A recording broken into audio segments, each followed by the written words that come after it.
नमस्कार दोस्तों, बहुत बहुत स्वागत है आप सभी का हमारे और आपके इस YouTube चैनल स्मार्ट टेक में। दोस्तों हर बार की तरह इस बार भी आज हम आप सभी के लिए एक बेहतरीन वीडियो लेकर आए हैं। दोस्तों आज की इस वीडियो में हम बात करने वाले हैं कि अगर आप एक ऑनलाइन की दुकान चलाते हो या फिर CSC सेंटर चलाते हो या फिर साइबर कैफे चलाते हो, तो आप भी चाहते हो कि आप भी अपने कस्टमर्स को यहाँ पर बैंकिंग सुविधा दे सको, साथ ही साथ एक छोटा सा किसी भी बैंक का एक मिनी ब्रांच लेकर वहाँ पर बैंकिंग का काम कर सको, पैसे निकालने डालने का, अकाउंट ओपनिंग का, एक्सेट्रा एक्सेट्रा। तो यहाँ पर आप भी सोचते होंगे कि किसी सरकारी बैंक का हमें CSP मिल जाए, लेकिन सरकारी बैंक का CSP मिलना आपको पता होगा कि इतना आसान नहीं है और काफ़ी पैसा खर्च करना होता है। ये एग्जाम देना होता है, वो एग्जाम देना होता है, पुलिस वेरिफिकेशन, IBBF एग्जाम। तो यहाँ पर लगभग अगर आप सरकारी बैंक का CSP लेने जाओगे तो आपको पसीने छूटने वाले हैं। लेकिन यहाँ पर दो बैंक, प्राइवेट बैंक ऐसे हैं जिनका CSP आपको बहुत ही आसानी से देखने को मिल जाएगा और यहाँ पर आपको ना तो किसी भी तरह के एग्जाम को पास करने की ज़रूरत है,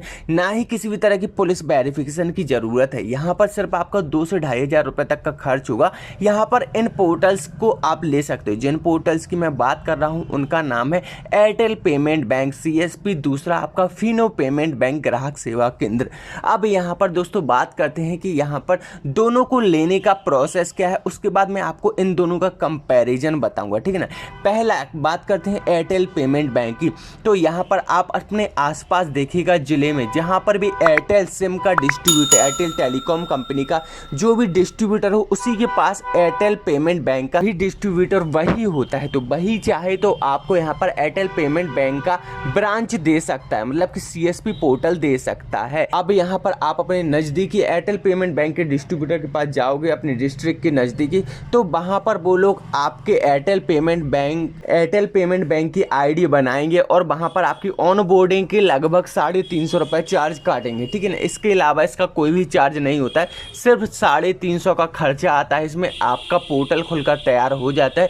फिर वहाँ पर आप अपने अनुसार यहाँ पर API जैसी कई यहाँ पर सुविधाएँ होती हैं जो कि मैं आपको आगे बताने वाला हूँ, उनका यूज करके अच्छी खासी अर्निंग कर सकते हो। अब बात करते हैं फिनो पेमेंट बैंक के बारे में कि फिनो पेमेंट बैंक किस तरीके से आपको मिलेगा। इसका भी एक डिस्ट्रीब्यूटर होता है हर एक डिस्ट्रिक्ट में, तो आपको अपने नज़दीकी डिस्ट्रीब्यूटर से कांटेक्ट करना होगा। जो भी आपके जिले या नज़दीकी डिस्ट्रिक्ट में डिस्ट्रीब्यूटर हो उसी के द्वारा आपको एक पोर्टल का CSP मिलेगा। लेकिन यहाँ पर प्रॉब्लम क्या होती है उसको समझिए। सबसे पहले तो इसको आप लोगे तो यहाँ पर सबसे पहले तो आपको ATM कार्ड्स खरीदने होंगे, क्योंकि यहाँ पर जो कस्टमर के ATM कार्ड होते हैं, अगर आप कस्टमर का अकाउंट खोलने जाओगे तो यहाँ पर आपको कस्टमर को hand to hand ATM card देना होता है, ठीक है ना। Hand to hand ATM card देने के लिए आपको डिस्ट्रीब्यूटर से ATM कार्ड खरीदने होंगे, जिसका प्राइस लगभग 70 रुपये होता है पर ATM, ठीक है ना। और इसको खुलवाने का चार्ज लगभग 1,000 रुपये होता है ऑन बोर्डिंग वगैरह का। तो यहाँ पर 1,000 रुपये तो आपको इस पोर्टल को खुलवाने की आपकी खुद की ID बनेगी 1,000 रुपये की। इसके बाद 70 रुपये का ATM आएगा, तो यहाँ पर लगभग कम से कम 10 ATM तो लेने होंगे जब आप अकाउंट ओपनिंग की सुविधा कस्टमर को दे पाओगे, ठीक है ना। 10 ATM हो गए आपके 700 रुपये की, 1,000 रुपये की ID खुल गई। इसके बाद यहाँ पर आपको एक ATM भी साथ में लेना होगा। किस लिए लेना होगा उस चीज़ को भी समझिए, क्योंकि यहाँ पर अकाउंट ओपनिंग के बाद आप उस ATM को एक्टिवेट तब तक नहीं कर सकोगे जब तक आपके पास खुद का एक ATM मशीन नहीं होगा। तो यहाँ पर 2,000 रुपये का ATM मशीन हो गया, तो यहाँ पर लगभग 3,700 रुपये आपके ये होगा। और यहाँ पर CSP ID ओपन करवाने के बाद यहाँ पर पुलिस वेरिफिकेशन फीस भी होती है, जो कि लगभग 250 से 300 रुपये के बीच में होती है। तो यहाँ पर 300 रुपये इसका मान लीजिए, लगभग यहाँ पर कुल 4,000 रुपये का आपका खर्चा आने वाला है, तब जाकर आप फिनो पेमेंट बैंक का CSP ले सकोगे, ठीक है ना। यहाँ पर एयरटेल में मात्र 350 में आपको CSP मिल जाएगा और फिनो पेमेंट बैंक में आपको लगभग 4,500 का खर्च आएगा, ठीक है ना। अब बात करते हैं इन दोनों में ही आपको क्या क्या सर्विसेज देखने को मिलती हैं, कौन सा पोर्टल बेस्ट है।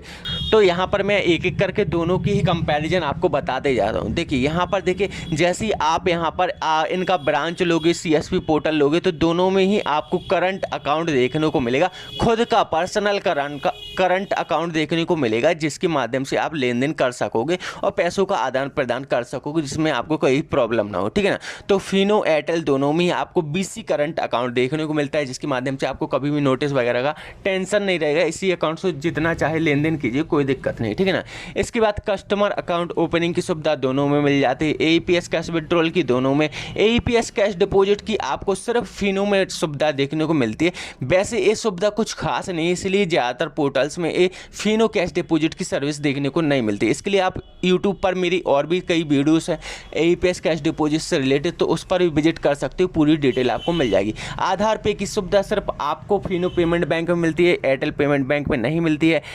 एटीएम दोनों में सुविधा मिल जाती है। फिजिकल एटीएम सिर्फ आपको फिनो में मिलता है, एयरटेल में अभी स्टार्ट किया गया है लेकिन पूरी तरीके से यहाँ पर नहीं मिल रहा है, तो यहाँ पर मैं 100% नहीं बोलूँगा, लेकिन आने वाले समय में जल्द से जल्द एयरटेल में भी आपको फिजिकल एटीएम देखने को मिलने लगेगा, ठीक है ना। इसके बाद दोस्तों यहाँ पर वर्चुअल एटीएम की बात की जाए तो यहाँ पर सिर्फ एयरटेल में मिलता है, फिनो में नहीं मिलेगा। और यहाँ कस्टमर के लिए बैंक का खुद का एप्स यहाँ पर दोनों में देखने के लिए मिल जाएगा। और यहाँ पर mobile recharge, DTH recharge, FASTag recharge दोनों में ही आपको देखने को मिल जाते हैं। इसके बाद बात करते हैं दोस्तों लोन पेमेंट सर्विसेज के बारे में। तो यहाँ पर मैं आपको बता दूं लोन पेमेंट क्या होता है। जैसे मान लीजिए कस्टमर ने यहाँ पर बजाज फाइनेंस से यहाँ पर किसी भी तरह का लोन ले रखा है, किसी भी चीज़ को फाइनेंस करा के रखा है, मोबाइल, कंप्यूटर या फिर टैक्सी, गाड़ी, किसी भी चीज़ को फाइनेंस करा के रखा है, तो उनकी मंथली पेमेंट किस्तें जमा होती हैं। तो यहाँ पर आप इन दोनों ही पोर्टल से मंथली पेमेंट किसी भी फाइनेंस कंपनी की जमा कर सकते हो। लेकिन यहाँ पर कुछ फाइनेंस कंपनियों की कमी आपको फिनो में देखने को मिलेगी, कुछ फाइनेंस कंपनियों की कमी यहाँ पर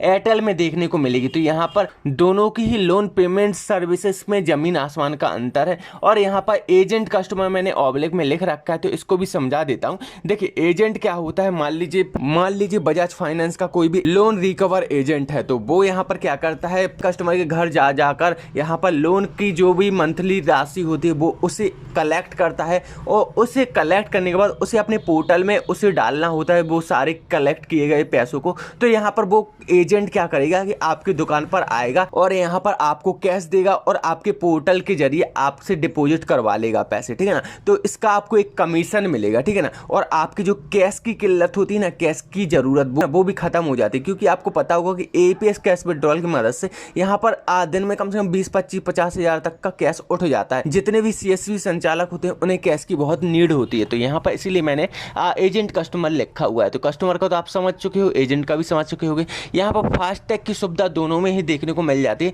लेकिन फिनो में इतनी बड़ी सुविधा देखने को नहीं मिलती है। मतलब कि यहाँ पर फिनो में अगर आप फास्टैग खोलने जाओगे कस्टमर को तो काफ़ी महंगा पड़ेगा और इसकी सर्विसेज भी काफ़ी अच्छी नहीं है। तो इसीलिए कस्टमर फिनो का फास्टैग खुलवाना पसंद नहीं करता है। यहाँ पर ज़्यादातर कस्टमर एयरटेल का फास्टैग लेना ही पसंद करते हैं, ठीक है ना। उसके बाद यहाँ पर चेंज मोबाइल नंबर। तो यहाँ पर फिनो का अगर आप किसी भी कस्टमर का अकाउंट ओपन करते हो तो और भविष्य में वो कस्टमर अपने अकाउंट में मोबाइल नंबर अपडेट कराना चाहते हो तो कर सकते हो, लेकिन एयरटेल में नहीं कर सकते हो, ठीक है ना। यहाँ पर बात की जाए पासबुक प्रिंट की, तो दोनों में ही आपको पासबुक प्रिंट के ऑप्शंस मिल जाते हैं। करंट अकाउंट की बात की जाए तो यहाँ पर आपको फिनो में करंट अकाउंट ओपनिंग की सुविधा देखने को मिल जाती है, लेकिन एयरटेल में नहीं मिलती। उसी तरीके से माइनर अकाउंट भी आपको फिनो में देखने को मिल जाता है। एयरटेल पेमेंट बैंक में आपको 18 से कम के कस्टमर का आप अकाउंट नहीं ओपन कर सकते हो, ठीक है ना। यहाँ पर पोर्टल रिस्पॉन्स टाइम की बात की जाए तो यहाँ पर मैं आपको बता दूं, पोर्टल रिस्पॉन्स टाइम से मेरा मतलब ये है कि यहाँ पर कौन सा पोर्टल क्विकली काम करता है, क्विकली कस्टमर को वर्क करके देता है। तो यहाँ पर मैं आपको बता दूं फिनो के मुकाबले एयरटेल काफ़ी फास्ट काम करता है। फिनो जबकि यहाँ पर काफ़ी स्लो पोर्टल है, यहाँ पर थोड़ा बहुत आपको परेशान होना पड़ सकता है। इसके बाद अकाउंट चार्जेस, तो यहाँ पर मैं आपको क्लियरली बता दूं अकाउंट चार्जेस यहाँ पर फिनो पेमेंट बैंक में आपको ज़्यादा देखने को मिलेंगे एयरटेल के अकॉर्डिंग, ठीक है ना। और यहाँ पर कस्टमर लोन की बात की जाए तो यहाँ पर आपको एयरटेल पेमेंट बैंक में सिर्फ आपको गोल्ड लोन की सुविधा मिलती है, लेकिन आपको फिनो पेमेंट बैंक में कई ऐसे लोन हैं जो कि आपको देखने को मिल जाएगा, ठीक है ना। यहाँ पर मनी ट्रांसफ़र की बात की जाए तो यहाँ पर दोनों में ही देखने को मिल जाता है सेम चार्जेस के साथ। यहाँ पर इंश्योरेंस की बात की जाए तो कई तरह की बाइक इंश्योरेंस, बीमा, लाइफ इंश्योरेंस, कई तरह के इंश्योरेंस होते हैं जो कि आपको दोनों में ही देखने को मिल जाएंगे, ठीक है ना। इसके बाद बात करते हैं यहाँ पर डीबीटी, डायरेक्ट बेनिफिट ट्रांसफ़र, जिसके माध्यम से यहाँ पर सब्सिडी वगैरह सरकारी की स्कीमों के लाभ मिलते हैं। तो दोनों में ही डीबीटी सुविधा आपको देखने को मिल जाती है, ठीक है ना। यूपीआई दोनों में ही देखने को मिल जाते हैं, लेकिन यहाँ पर एयरटेल में टोटली फ्री है यूपीआई, और यहाँ पर फिनो में दिन के 5 यूपीआई के बाद आपका चार्जेस कटेगा। तो जिसके लिए आप याद रखिएगा यहाँ पर यूपीआई में थोड़ा आपको लिमिट कम दी गई है फिनो पेमेंट बैंक में, एयरटेल में अनलिमिटेड है, ठीक है ना। इसके बाद कस्टमर सपोर्ट दोनों में ही ठीक ठाक देखने को मिल जाता है। इसके बाद एजेंट कस्टमर सपोर्ट यहाँ पर एयरटेल में आपको ठीक तरीके से देखने को नहीं मिलता है, ना ही यहाँ पर आपको फिनो में देखने को मिलता है, ठीक है ना। इसके बाद डिस्ट्रीब्यूटर सपोर्ट यहाँ पर एयरटेल में आपको अच्छा देखने को मिल जाता है, लेकिन आपको फिनो में अच्छा देखने को नहीं मिलेगा। यहाँ पर दोस्तों मैं आपको बता दूं, यहाँ पर मैंने उल्टा लिख दिया है। ब्रांचेस की बात की जाए तो यहाँ पर फिनो पेमेंट बैंक में 91 ब्रांचेस है, फिनो पेमेंट बैंक में 91 ब्रांचेस है, और यहाँ पर एयरटेल में मात्र एक है। इसे मैंने उल्टा लिख दिया था, फिनो पेमेंट बैंक की कई ब्रांच हैं और एयरटेल की सिर्फ एक ब्रांच है। इसीलिए यहाँ पर फिनो पेमेंट बैंक में आपको IFSC कोड भी अलग अलग देखने को मिलेंगे, लेकिन एयरटेल में एक ही IFSC कोड है। तो उम्मीद करता हूँ दोस्तों यहाँ पर एयरटेल और फिनो के कंपैरिजन को आपको अच्छे से समझ आ चुका होगा। दोनों के ही पोर्टल में से अगर आप किसी पोर्टल को लेना चाहते हो तो अब आपको बहुत ही आसानी होगी। अगर वीडियो पसंद आए तो वीडियो को लाइक कमेंट करना ना भूलें, साथ ही साथ दिए गए इंस्टाग्राम ID पर ही फॉलो करें। तो चलिए दोस्तों, आज की वीडियो में इतना ही, मिलते हैं नेक्स्ट वीडियो में। धन्यवाद।